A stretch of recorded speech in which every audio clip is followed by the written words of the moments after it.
Live number testing allows you to send test messages from user interface to your SMS gateway via SMPP 3.4 protocol. In order to send such test messages, testing parameters have to be specified. Such parameters include sender ID, which you can type or select from a template, content of a message, which you can also type or select. Now you have to select country and network which you would like to test. Please note that some test numbers are ported and such networks are marked with a green arrow. And the final step is to select your suppliers. Once you're happy with the selected testing parameters, please click Run and confirm. The test messages will be sent automatically to your SMS gateway. Now you can scroll down and start analyzing your tests. The most important column in the test results is DLR and receipt status. DLR status is the SMPP status of the message provided by your supplier. Receipt status, on contrary, is the status provided by our test numbers and reflects the real delivery of test messages. DLR status can be either delivered, pending, rejected, or undelivered. Receipt statuses reflect whether the test message has been delivered on our phone and whether sender ID or content has been modified.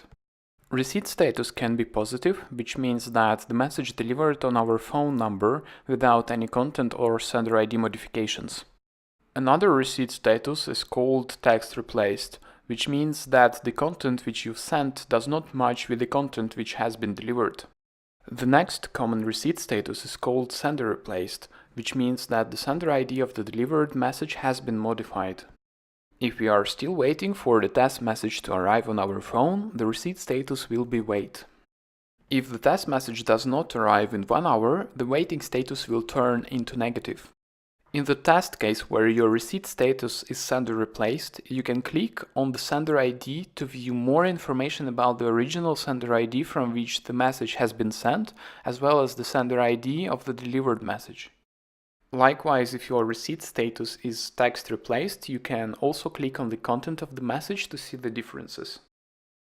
If you would like to see more information about the SMS center, you can click on the abbreviation of the SMSC country name. The next parameter which you can see is DLR and receipt delay.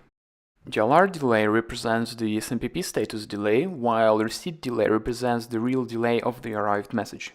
If you would like to send the same test message with identical testing parameters, you can click on the repeat icon and the same parameters will be automatically selected. If you notice any issues with our test number, you can report such a test number by clicking on the bug icon and selecting the reason for a report. If you would like to see more technical details about the delivered test message, you can click on the copy icon to see the full information. This includes all the initial testing parameters, SMPP logs, as well as full technical information about the delivered test, including the message PDU retrieved from our testing device. And lastly, you can also export all of your test results into Excel. Just click on Export as Excel and select how many latest test records you would like to see in a file. Once the file is generated, you can click on Download. Thanks a lot for your time, and if you have any questions, please don't hesitate to contact us.